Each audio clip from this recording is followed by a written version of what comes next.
Welcome to Shire Reckoning. I'm Alistair Stevens. Tonight we leave Lake Town behind, and finally, after many months, many miles, we arrive at the Lonely Mountain and the end of the journey. And what follows from here after is presumably just going to be a brief formality, except we immediately realize that Thorin and company still have no idea how to proceed. After being prompted back in the very first chapter of the book to think about what they were going to do when confronted with a dragon, they got nothing.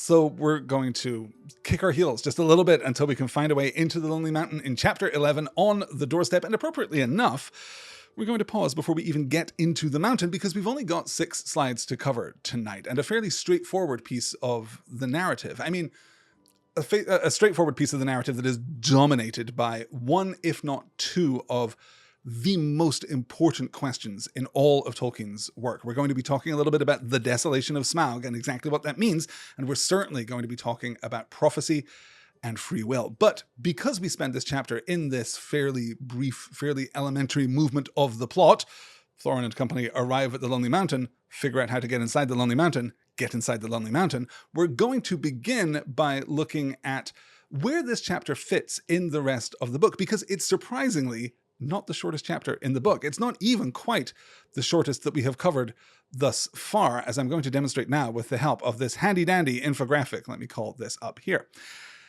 So this is the word count of each chapter of The Hobbit, all 19 chapters of The Hobbit arrayed, in contrast with one another. The Hobbit is 95,500 words, and you'll see the obvious high point here, right? Flies and Spiders standing at just over 10,000 words. And our shortest chapter, chapter 16, A Thief in the Night, at just over 2,000 words, 2,153 words for A Thief in the Night. And as you'll see, on the Doorstep, not quite the shortest, I believe the 5th shortest out of all the chapters that we're going to cover in the course of this book, but an outlier in this part of the book. And certainly it's easy, I think, to see where, well, perhaps not to see, to speculatively infer exactly where Tolkien is spending some time figuring out what is coming next. It's completely understandable that An Unexpected Party is 8,500 words long, right?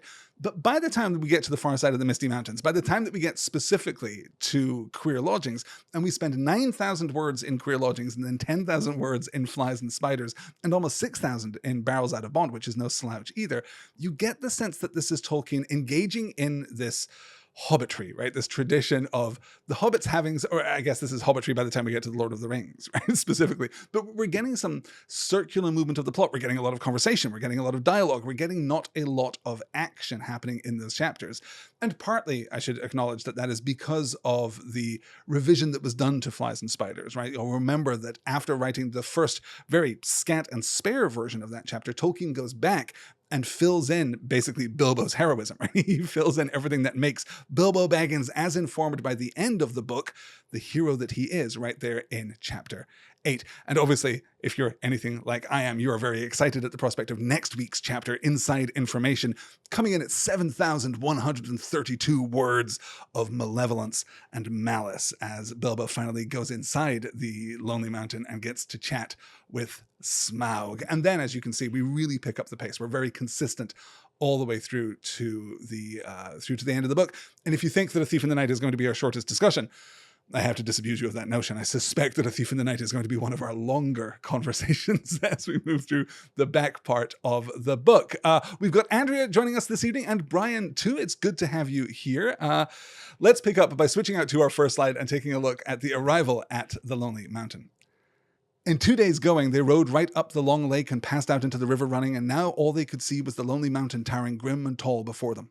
The stream was strong and their going slow. At the end of the 3rd day, some miles up the river, they drew into the left or western bank and disembarked. Here they were joined by the horses with other provisions and necessaries for the ponies for their own use that had been sent to meet them. They packed what they could on the ponies, and the rest was made into a store under a tent, but none of the men of the town would stay with them even for the night, so near the shadow of the mountain. "Not at any rate until the songs have come true," said they. It was easier to believe in the dragon, and less easy to believe in Thorin in these wild parts.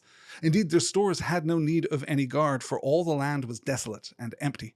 So their escort left them, making off swiftly down the river and the shoreward paths, although the night was already drawing on. They spent a cold and lonely night, and their spirits fell. The next day they set out again. Balin and Bilbo rode behind, each leading another pony heavily laden beside him. The others were some way ahead, picking out a slow road, for there were no paths. They made northwest, slanting away from the river running, and drawing ever nearer and nearer to a great spur of the mountain that was flung out southward toward them. It was a weary journey, and a quiet and stealthy one. There was no laughter or song or sound of harps, and the pride and hopes which had stirred in their hearts at the singing of old songs by the lake died away to a plodding gloom. They knew they were drawing near to the end of their journey, and that it might be a very horrible end. The land about them grew that is a tongue twister that I'm going to stumble on every time. The land about them grew bleak and barren, though once, as Thorin told them, it had been green and fair. There was little grass, and before long there was neither brush nor tree, and only broken and blackened stumps to speak of ones long vanished. They were come to the desolation of the dragon, and they were come at the waning of the year.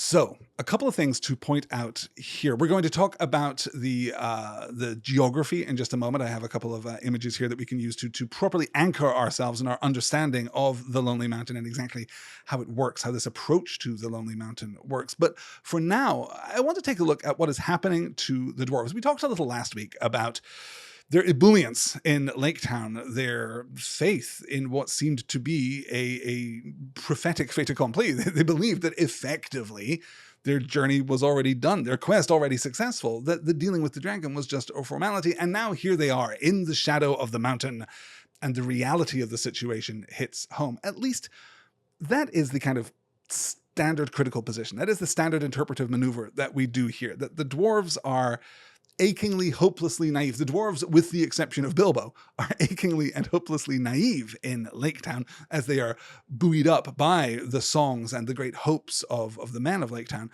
And now here the reality hits home and they lose some of their spirit. They lose some of their faith. We're going to see this progress through the next few days as they find their encampment and struggle to find the back door into the Lonely Mountain. But I really think that there is something else happening here, and that something is the Desolation of Smaug. Dragon desolation is a recurring element in Tolkien's work. In Turambar and the Foaloke, the first version of the Turin Turambar story, we see this very similar effect. We get something very similar in Farmer Giles of Ham, too. Those are like the three great dragon desolations that we see in Tolkien's work. And we understand from those instances and from this instance too here, right? We know that this land used to be green and fair, as Thorin said. There was little grass, and before long there was neither bush nor tree, only broken and blackened stumps to speak of ones long vanished. It has been more than a century and a half since Smaug took up residence in Erebor. It has been more than 60 years, we can speculate, since Smaug has been seen by anyone in the neighborhood, in the vicinity. The desolation here is something else. It is more than just, the wildfire destruction of Smaug coming into town. There's something else happening here. Brian says, that's a kind of reality disconnect. Smaug routed an entire community of dwarves. How in Arda could they think that such a small band could deal with him? This, I think, is fair, right? There's no real... Well, okay, let's be completely clear. The disconnect that is happening here is the disconnect between Tolkien in the first instance and Tolkien in this latter phase of composition, because the story starts, you'll remember, as a treasure hunt. Dealing with the dragon isn't an issue. Dealing with the dragon is not something they're going to have to face. That's why they hire a burglar and not a dragon-slaying hero. They're going to go in, they're going to get their treasure, they're going to wrest their golden harps from him, and then they're going to leave again. But in the telling, the story moves. It moves under our feet, and now it is very oriented around perhaps an idea of vengeance, but certainly the idea of retaking Erebor, right? By the time we get to Lake Town and we hear the prophecies, we hear the songs of Lake Town, we are being told a story of the return of the king. We are being told the story of an emergent Erebor that is going to once again flood the neighborhood with gold and trinkets and jewels, and everyone is going to be happier, everyone is going to be wealthier, everything is going to be better. The story changes as Tolkien is telling it, but we're reckoning here with a consequence of that. They don't have weapons. They're not prepared for this battle. These are not the dwarves who were packing, viols and cellos and little golden harps when they were back in Bag End. Or rather, to an extent, they still are. We're going to see them reckon very clearly with this transition once they get into the mountain itself. But here we're really seeing the friction. We're seeing the rub between the dwarves that are still kind of in the fairy tale that they were in before and the dwarves that are now going to be in a fantasy adventure story, right? So that's the real pivot that's happening here. But it's realized, it's manifested in this chapter of the book through this medium of the desolation. I don't think that we're supposed to necessarily think that the dwarves are as foolish or as naive as we're supposed to, or as some people take them to be, right? This comedy troupe, as they were described earlier in the book, arriving at the mountain with no idea of how to progress. And certainly some of that is textual, right? We're going to see Bilbo step up into a leadership position. We're going to see Thorin, who was so recently assured of his position in Laketown, when he is declaiming his name and title and lineage there in front of the people of Laketown for the first time. We see a very different kind of Thorin who now is a little more lost. And what I want to do is tease out some elements of that and respect, I suppose, the influence of the desolation. That the desolation of Smaug is not simply an environmental catastrophe. It is an ambient property of the dragon itself, that there is a hopelessness that is attached to the dragon. And if you've studied your Silmarillion, if you've read your story of Turin Turambar, then you'll recognize some aspect of that there is a power of a kind of baleful, manipulative malevolence in the dragons as Tolkien imagines them. Ratliff calls out in the history of the Hobbit that Smaug comes from the Withered Heath and connects the Withered Heath in Tolkien's writing to the actual Anfalgleth, right? To the wasteland in the north of Beleriand, where Morgoth dwells beneath Thangorodrim, creating dragons for the first time. That's exactly how it happens in the Silmarillion, and that seems to be how we get to Smaug in this instance, in which case we're seeing a complete continuity of desolation, right? The idea that not just dragons, in fact, but evil creates this kind of discord and disharmony and disunity in the environment. And this stands beautifully as a counterpoint to our understanding of stewardship as the great virtue of Middle-earth. The best people in Middle-earth are gardeners. They are stewards. I mean, real stewards, not like Denethor, but like, and that's even throwing some real shade there too, because Denethor is not, he is not a pure example of what a steward should be or ought to be.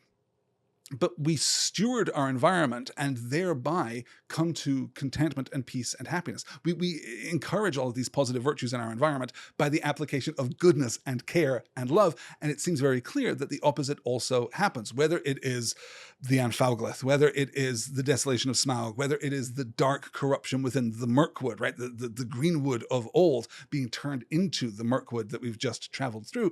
Or, of course, most famously, it is Mordor. It is the realm of Sauron himself and the apocalyptic geography that we get as we move through that landscape in the end of The Lord of the Rings. So I think that there's something happening here that is more profound than just the dwarves don't know what is going on. They get to Laketown, they hear all the songs, they think everything is great. But once they get to the mountain, they realize that it's not as simple as they feared. I think that is true to a certain extent. That is, as I say, where we're getting the friction in the two different versions of the story, where the treasure hunt becomes the fantasy adventure. But we're also understanding, I think, that the desolation of Smaug itself is having an effect. And we're leveraging this in advance of a more explicit dragon sickness, right? I don't necessarily think that we can conflate one-to-one the notion of the desolation with the notion of dragon sickness, but the idea that evil exerts an influence, the idea that we are susceptible to things outside of ourselves, that the environment has a kind of reciprocal pathetic fallacy, right? That it can influence us in a very subtle and direct way, simultaneously a very subtle but very direct way. I think that is kind of setting the stage for what we see with Thorin, of course, through the end of the story, and speculatively what we see from other characters too. Like the Morgul Vale, says Brian, exactly like the Morgul Vale, right? There are numerous places all across Middle-earth, all across Beleriand too, that are simply possessed of an evil character, right? You can think of the sunless shores in the southern tip of Aman, where Morgoth goes to find Ungoliant, right? Back in the First Age too. These spiritless places that are drained of life and drained of vitality by the presence of Ungoliant, right? It is true that she is there because that is the place for her, but it is also true that that is the place for her because she is there. There is a kind of concomitant effect there between the two. And I'm fascinated in how we understand that in terms of what happens to the dwarves next, because I think that this movement through the desolation, our loss of hope in advance of the discovery of the gate, is setting a kind of emotional template for what happens next. And I want to track that as we move inside of the mountain, as we move through the next phase of the story, and we see exactly how the dwarves begin to react to what is happening here. I want to track this idea that we have been primed to understand that the desolation is antithetical to good spirit, that it is draining, that it is generative of a kind of hopelessness, a kind of despair, perhaps not the kind of hopelessness that you can give words to exactly, but something draining of spirit. Hugh was calling out here on the other hand, when is the last time anyone saw the dragon? Yes, absolutely right. As I say, we can speculate like 60 years. It has passed out of living memory of the people of Lake Town, or I guess only the very eldest, right? Only the grandfathers and grandmothers of Lake Town remember even seeing the dragon, which is why we've arrived at this question of its existence. Some, we are told, in Lake Town do not believe that the dragon is there, although we also get, let me call this slide back up and we can take a look at this line. It was easier to believe in the dragon and less easy to believe in Thorin in these wild parts. Indeed, their stores had no need of any guard, for all the land was desolate and empty. Right? We've transitioned into the desolation, and now it's harder to believe. Now it's harder to keep our faith. Let's take a look at the discovery of the doorstep itself, and then I think we'll bounce out and take a look at our diagrams, our maps here, to understand better the geography as it fits together. But at last, unexpectedly, they found what they were seeking. Fili and Kili and the Hobbit went back one day down the valley and scrambled among the tumbled rocks at its southern corner. About midday, creeping behind a great stone that stood alone like a pillar, Bilbo came on what looked like rough steps going upwards. Following these excitedly, he and the dwarves found traces of a narrow track, often lost, often rediscovered, that wandered on to the top of the southern ridge and brought them at last to a still narrower ledge, which turned north across the face of the mountain. Looking down, they saw that they were at the top of the cliff at their valley's head and were gazing down on their own camp below. Silently, clinging to the rocky wall on their right, they went in single file along the ledge till the wall opened and they turned into a little steep-walled bay, grassy floored, still and quiet. Its entrance, which had been found, could not be seen from below because of the overhang of the cliff, nor from further off because it was so small that it looked like a dark crack and no more. It was not a cave and was open to the sky above, but at its inner end a flat wall rose that in the lower part, close to the ground, was as smooth and upright as mason's work, but without a joint or crevice to be seen. No sign there was of post or lintel or threshold, nor any sign of bar or bolt or keyhole, yet they did not doubt that they had found the door at last. They beat on it. They thrust and pushed at it. They implored it to move. They spoke fragments of broken spells of opening, and nothing stirred. At last, tired out, they rested on the grass at its feet, and then at evening began their long climb down. So, we have discovered the doorstep, if not yet quite the back door into the Lonely Mountain. This invites us, I think, well, this begins a process of invitation, if I'm going to be more formal about this, I suppose. We are going to be forced to ask what is going on with the back door. And it is the kind of question, again, right? Here we're going to see the friction between the fairy tale and the fantasy, because this is the kind of thing that fits a fairy tale rather beautifully. It doesn't need to fit our understanding of Erebor as a actual city, as a developed community, as a place where dwarves live and work, as a place of society, as a place of politics, as a place of, and I dread the word, economics. We don't have to understand how the magic door into the mountain works when we're in the fairy tale, because in fairy tales, mountains can have magic doors. But now, we're being forced, I think, to confront exactly what the door is, when and why it was constructed, and how we are to understand the opening of it. And part of that is its isolation. It is its seclusion. It is clearly not a door that has any kind of common use. It is not just a convenient exit out into the upper slopes of the Lonely Mountain. It is not, by all accounts, it would seem, even an emergency exit. It doesn't seem as though if you are fleeing from something within the mountain, that you burst out here onto the doorstep, onto this brief green sward before the cliff, and then have to navigate this treacherous path all the way back down the mountain. And that kind of removes, I think, a couple of interesting suggestions of what this door could have been intended for. Our inevitable conclusion, by the way, just to kind of prompt this and to prep the space so that we can discuss this a little more fully as we move forward, is that this is not a door in the sense that it is a part of the routine, commonplace geography of the Lonely Mountain, of the kingdom of Erebor when it stood, that this is something that is more directly tied to prophecy. It's not something that is used over and over. It is something that is used once, and that time is approaching. Let's take a look at our maps then and see if we can better understand exactly the geography that we're dealing with here. Because again, for all that I'm talking about the folkloric version of this story, we are now deeply in the fantasy. We acknowledge the existence of Raven Hill, right? We're talking about the idea that the Lonely Mountain would have a standing military, that there would be a guard post, that there would be a kind of door to the kingdom itself. Door is exactly the wrong word to use, right? A passageway, a path, a road, a conduit to the door, because we are engaged in open trade, because we are not just fixed populations and isolated communities, which we have been through the first half of this book. If we think of the Shire, certainly. If we think of Rivendell, if we think even of Beorn, right? We are isolated here. Even the halls of the Elven King, to a certain extent, with the exception of the trade with Laketown, as I called out when we were there. That is the first sign of a real political sensibility entering this book. And Erebor is situated thus that it exists within that political climate, within that political template. It is here a part of the world around it, up to and including, of course, the inclusion of Dale. So you can see here, this is Tolkien's original sketch of the Lonely Mountain. This is the map that is laid out. His famously poor handwriting, maybe not famously poor, that's unfair. His occasionally famously poor handwriting, oftentimes very beautiful handwriting, can be seen annotating this map. We are, of course, as we were in the map that we saw previously, oriented from the west. We are looking east here, as it were, upon the Lonely Mountain, which is why the back door, as it's annotated there, is right here in front of us. You can see the second camp in the lee of the back door there. Obviously, I can only imagine that tent not to scale there. And you can see the approach that they take coming from that bottom right spur there, the southwestern spur. Kind of odd to frame that out. And you can see the river running, moving into the mountain or I guess actually flowing from the mountain, right? You can see the sketch of the river running on the right-hand side, moving toward the mountain there.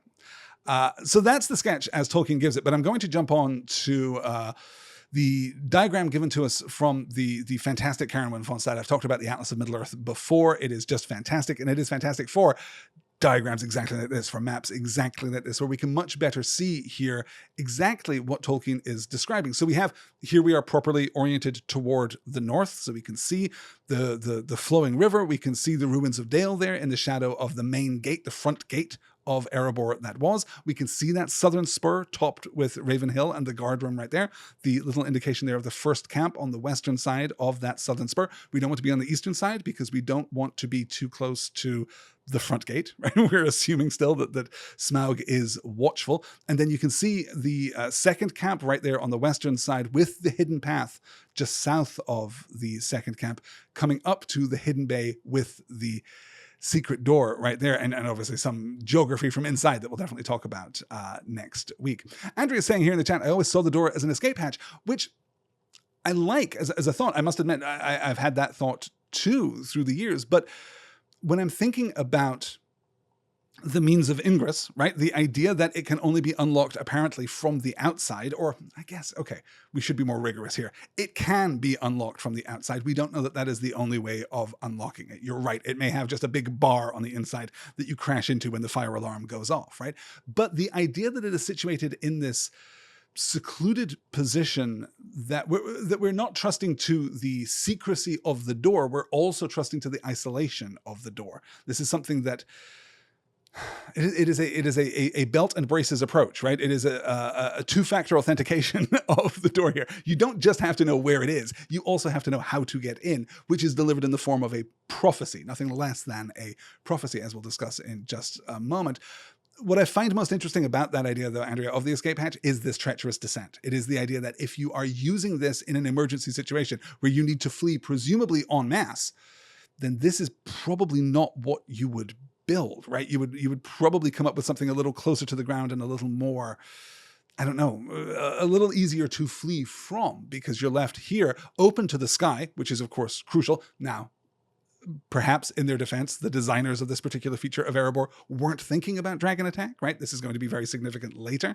But as Hugh was saying, that door is all about secrecy. I agree, right? I think that is the inference that we can draw, and I'm not sure again, we come back to this idea that does it have a purpose beyond being the secret door to enable the fulfillment of prophecy? Maybe not. We'll talk a little more about this next week when we look at Bilbo's journey into the mountain itself, and we'll consider what this would look like from the construction perspective of Erebor proper.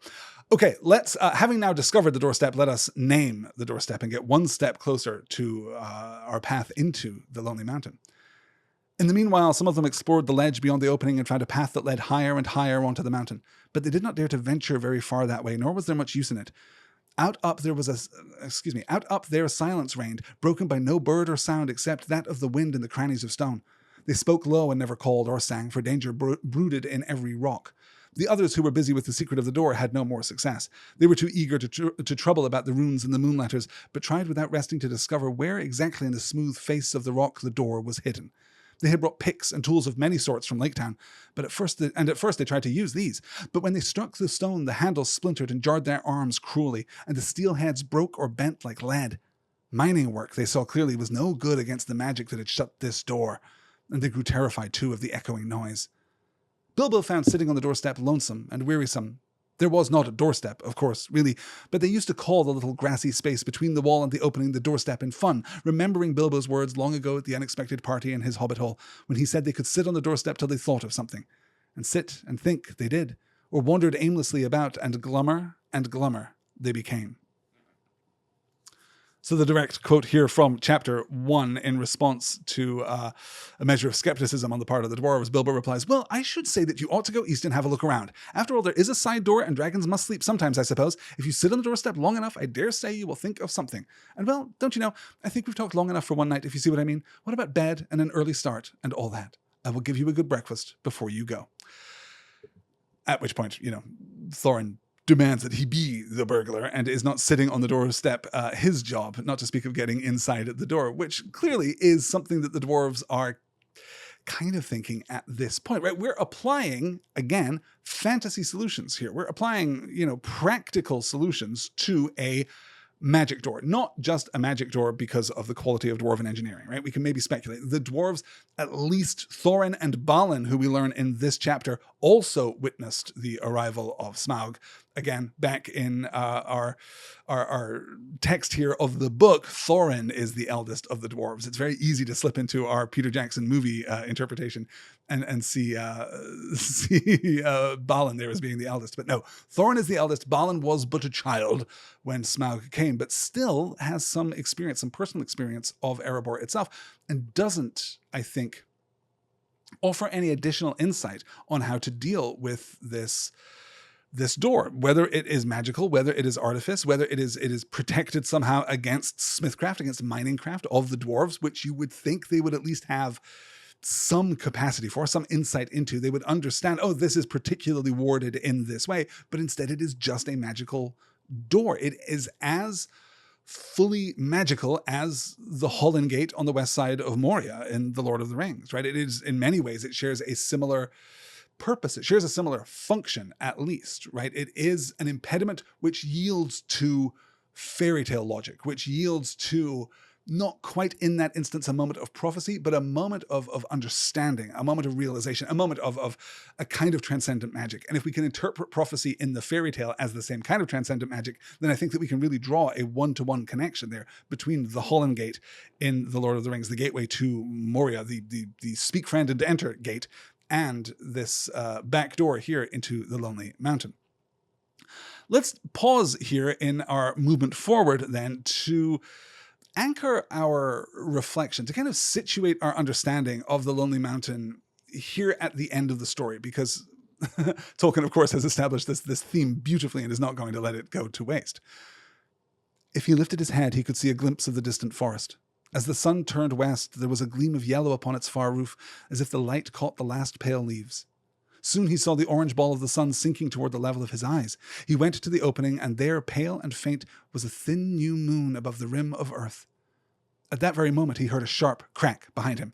There on the grey stone in the grass was an enormous thrush, nearly coal-black, its pale yellow breast freckled with dark spots. Crack! It had caught a snail and was knocking it on the stone. Crack! Crack! Suddenly, Bilbo understood. Forgetting all danger, he stood on the ledge and hailed the dwarves, shouting and waving. Those that were nearest came tumbling over the rocks as fast as they could along the ledge to him, wondering what on earth was the matter. The others shouted to be hauled up the ropes, except Bombur, of course. He was asleep. So, the moment of realization, coupled with this looking west, coupled with this symmetry, right? I've mentioned before that we don't exactly have, Tolkien does not exactly give us, The Hobbit as a book does not yield us quite a chiastic structure, right? It's not completely symmetrical, it's not completely inverted, not least of all because we're barely halfway through the book, and here we are in our easternmost point of travel. We're comparing here the underhill of the west to the overmountain of the east, right? We've talked before about the hill and the mountain, the west and the wild. And this is, in some sense, its ultimate realization. Bilbo is looking west. The whole point of the back door is that it is oriented west. This cleft in the rock that gives us the doorstep, that gives us this narrow green sward of space, inhabited by snails and I guess thrushes too, is oriented to the west, which is obviously, yes, a significant thing in the Legendarium in general, but specifically here, even within the frame of this book, it is pointing back to Bag End. It is showing Bilbo the way home. He is looking out to the west. And interestingly, crucially, not here thinking of his kettle beginning to sing at home, but instead looking at the journey as he has undertaken it, looking at the sun on the treetops all the way to the distant forest, right? This is the forest of Mirkwood that he's basically looking at right now. And he's seeing the glint of light on the leaves, not unlike the moment that he climbed up the trees right there in the forest in order to try and get a sense of their way out of the forest, and with all the purple butterflies, as you'll remember, right? But he's looking back at his path as the moment of realization and revelation comes here, that it's just... that it is immediate in this moment, right? We get this contrast of what has been, the journey that has been undertaken, and this sharp edge of history as it unfolds, for sure. We're having some speculation here about the geological processes.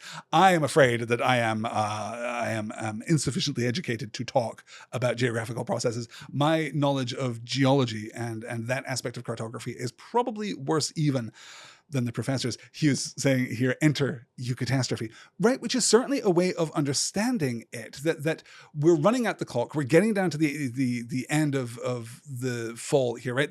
We're getting to Durin's Day, the moment of prophecy. Well, remember, of course, as we're thinking here of the West, as he's looking out, yes, of course, looking out to Bag End for sure, but also looking in a very linear way toward Rivendell too. Well, remember the moon letters that Elrond found. This is the quote of the inscription, what we are taking and speaking very casually about as prophecy here. Stand by the grey stone when the thrush knocks, and the setting sun with the last light of Durin's Day will shine upon the keyhole.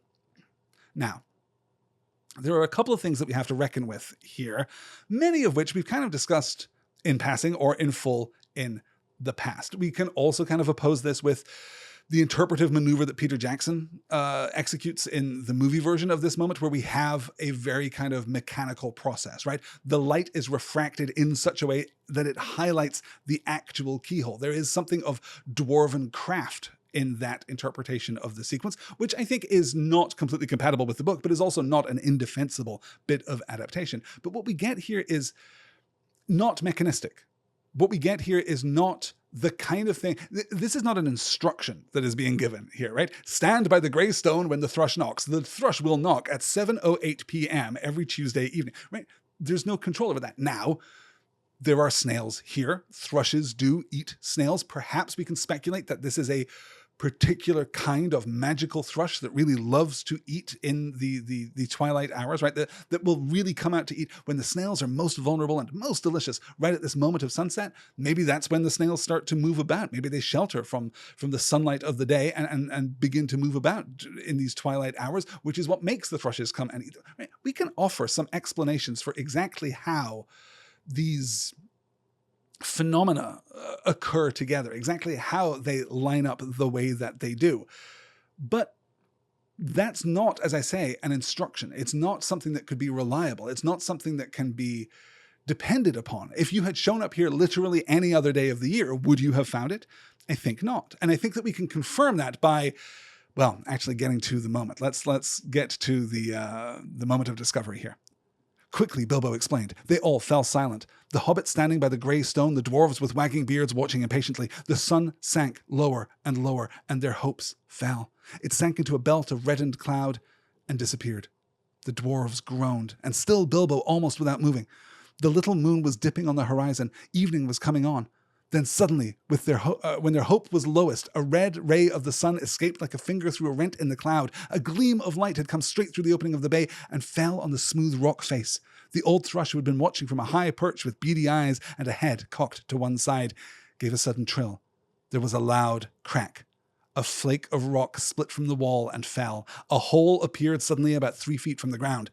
Quickly, trembling lest the chance should fade, the dwarves rushed to the rock and pushed in vain. The key! The key! Cried Bilbo. Where is Thorin? Thorin hurried up. The key! Shouted Bilbo. The key that went with the map! Try it now while there is still time!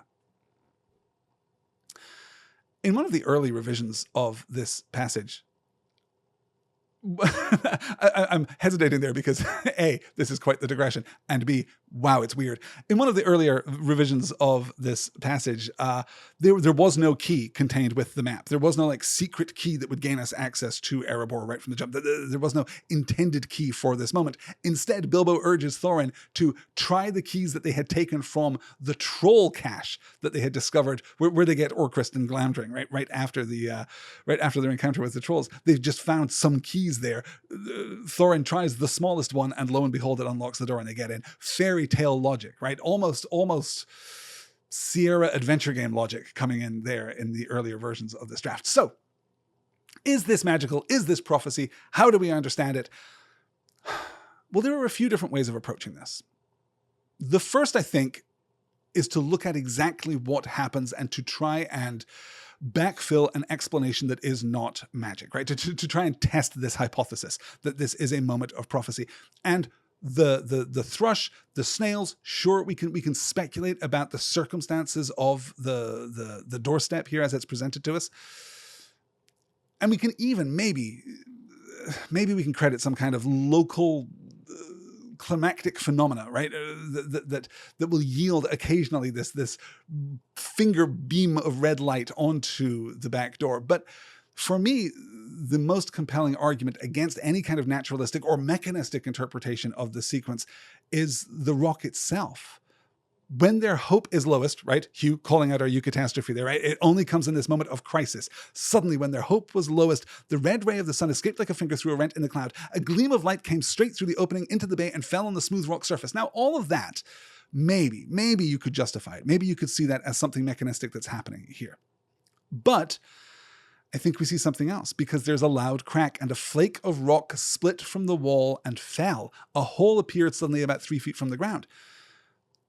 The door would have been inaccessible, presumably, until that moment. It is not that the cleft in the rock that contains the keyhole is suddenly revealed. It is exposed for the first time. A fragment of rock falls from the wall, a fragment of the rock which the dwarves themselves cannot penetrate, which their Minecraft is insufficient to match, right? They can't make a mark in this stone, but now, suddenly, there is this crack, the rock falls, and that is it. That is what opens us up, which, for me, more surely, more absolutely, more totally than anything else, tells us that this is, in fact, prophecy. Now, the problem with this, the reason that people are hesitant to get too deep into the idea of prophecy here, is that more comprehensively than just within Tolkien's Legendarium, right? Just across the board, prophecy is seen as being antithetical to notions of free will. And if you have read your Tolkien, you know that free will is of vital importance. I guess not, actually, right? If you've read The Hobbit, there's nothing here telling you that free will is terribly important. Once you get to The Lord of the Rings, you start to get a sense of the schematic. And then once you get to the Silmarillion, once you get to the eldest tales, once you get to the Ainulindalë, and you see that the first thing that Ilúvatar does in the creation of the Ainur, before the universe itself is made, is grant them free will, right? These beings that are closest to him are each granted free will, Melkor included, which is really where the wheels start to come off the whole affair, if you ask me. But these beings are given free will. And this is reflective of perhaps the oldest paradox of monotheistic religion in particular that we have in the real world. How do we reconcile prophecy and free will? And those of you who, of course, have read your Boethius, those of you who have heard me talk about this before, those of you who have heard, I believe, Corey Olsen also is the Tolkien professor himself has offered this as a very similar explanation for exactly this phenomenon. Boethius, the Christian theologian, the Roman era Christian theologian, offers us this, I will frame this out. Boethius' book, The Consolation of Philosophy, is fantastic, and you should read it. If I cut back to my camera, you may even be able to see it here on the wall behind me. I guess not quite. My big old bean is covering it up. But it is a fantastic book, and a book that you should absolutely read. It is a very accessible primer for many of the greatest kind of points of friction and discourse when it comes to elementary kinds of philosophy. All of this is to say that Boethius offers us a resolution to the intractable problem of free will versus predestination. If the world is predestined, so it is thought, then we cannot operatively have free will because the end result of all that is has already been determined. How can we make a meaningful choice if the thing that happens next is already understood to be fixed? That is the problem. That is the paradox. That is why so many theologians, particularly monotheistic theologians, particularly Christian monotheistic theologians, have struggled with this idea of free will. Boethius resolves this for us. He offers us a possible resolution to this, which is to simply say that God does not exist within linear time. That we think of the universe as being a thing that has happened, is happening, and will continue to happen. We think of things in the future as things that have not happened yet. But if you remove God, or in this instance, Iluvatar, from the temporal schematic of the universe, so that he is surveying it as though it were a landscape laid out before him, that he can see all things happening at once, then he is able to read the pattern of our own free will within that schematic and still identify cause and effect, still foreshadow things that will happen because of a consequence of free will within that landscape as he understands it, as he apprehends it, which is a really great resolution, honestly, right? There's a reason that it stuck around. There's a reason that it's a really solid interpretive maneuver. And the problem is this, that Tolkien leans very hard on prophecy. Characters across the Legendarium have moments of prophecy. They have moments of foreboding. They have moments of foresightedness, right? We can think of Feanor, right? In the moment of Feanor's death, the moment of his final ruination, he looks up on the mountains of Thangordrim, the three peaks of Thangordrim up there where Morgoth is encamped, and understands in that moment that no elf will ever tear them down. And then tasks his children to undertake exactly that task, leading to, well, the ruination of the First Age, the actual literal ruin of Beleriand, right? We get these moments of prophecy and of foresightedness. We can think, oh, God, I can't, because we have another show to do this evening and I can't go down the rabbit hole of listing all the moments of prophecy, but we have called them out again and again as we move through the book. Even Gandalf in this book has his moments, right? Burglar I say he is, or will be when the time comes, and lo and behold, Gandalf is correct. We like this prophecy, but what Tolkien doesn't do, he offers us the certainty of prophecy, right? These objectively true prophecies that occur throughout his work. And he offers us the guarantee of free will. This is a vital element. In fact, we got somewhat sidetracked during our discussion in Last Call at the Green Dragon last week, speculating if whether or not, in fact, free will is a element of sanctity kind of granted by or embodied in the flame imperishable, which is absented from those beings which fall under the corruption of Melkor. Whether or not Melkor himself really has free will by the time that he is ultimately corrupted. Really interesting conversation that we had last week that I will credit Andrea for sparking last week. It was really great. But, there is still a tension within the work of Tolkien. The reason that I'm emphasizing this so fully here is that there is still a tension. And crucially, we are not done. Because for all that this prophecy is played out in effect in this moment, right? As the door opens and we begin to we are literally on the threshold at that point. Now we have an actual doorstep. Bilbo is about to go inside, as he will in next week's reading in Chapter 12, Inside Information. For all that this prophecy is played out, we are now moving into the fantasy realm properly, right? There is a threshold transition here in a very kind of traditional fairy tale kind of way. As we move through the door, the book solidifies in a way that it has not yet previously, right? We're still in this fluid space. We talked about how we start off in deep fairy tale and how really we continue the deep fairy tale until we get to Beorn, really, right? And then as we move through the Mirkwood, it starts to shake out. When we get to the Elven King, we're acknowledging the realities of the fantasy landscape that is now around us. Certainly that continues as we move through Lake Town, when we start thinking not just about the geography, not just about the politics of the space, but the actual history, the culture of the space for really the first time. And now we're going to see that take on an entirely new dimension as Bilbo goes into the mountain. And then we see the application of this fairy tale force, this iconic fairy tale force, the dragon himself. The impact of that, the violence of that fairy tale image into the fantasy world of Lake Town. We're going to continue to pack all that up. But underlying all of that, we're still going to be thinking about prophecy, and we are still crucially going to be thinking about free will and trying to understand, without reference exclusively to the Silmarillion, without reference to the full body, to the canon of Tolkien's work, right? Which does, I think, offer us some pretty clear answers, though not by any means definitive answers. We are going to be thinking about this in the span of this book and how we're supposed to interpret Bilbo's maneuvers in particular as he exercises the most free will, as he exercises, his own agency in a way that is really interesting, particularly when coupled with this experience, the discovery of the back door, as he is leveraging his own agency here, as the dwarves are hopeless and are stumbling around. We're told that they're not even looking at the map, which Bilbo does. This is a moment when Bilbo's free will is in accord with the prophecy, and we can see how that plays out as we move through the rest of our reading of The Hobbit, the remaining, 8 chapters we've got left to cover. It's going to be a really fun ride. That is basically us. We are done for this evening. Brian says, I was wondering if the passage acts as a transition into fairy in the story because Smaug resides in Erebor, but not so much after Smaug has left. That is exactly it, Brian, right? I think that you've absolutely put your finger on it right there. We are going to see multiple transitions and transits here, right? We're going to see elemental conflict, fire and water, obviously, but we're also going to see this idea of enclosed spaces and otherworldly spaces, which are, of course, so often connected to fairy, being forcibly opened and liberated. And we're going to see exactly how that plays out as we move through. But yeah, I don't think you're wrong at all to see the threshold here as being a transit into deepest fairy that is then going to be violently exploded out, as I say, as we move through. But we're also going to get multiple opportunities to see the navigation of that as Bilbo goes in and comes out, and we see how Smaug interacts and how Smaug works as a guardian of the threshold too. I think he's positioned in a unique way in the span of this book. It's going to be really interesting to talk about that next week. Let me share this slide with you if I can summon this up. There we are. So October 28th, Chapter 12, Inside Information. That will not be an episode which runs short, I guarantee it. And then the following week, Chapter 13, Not at Home. A really interesting read as we get there.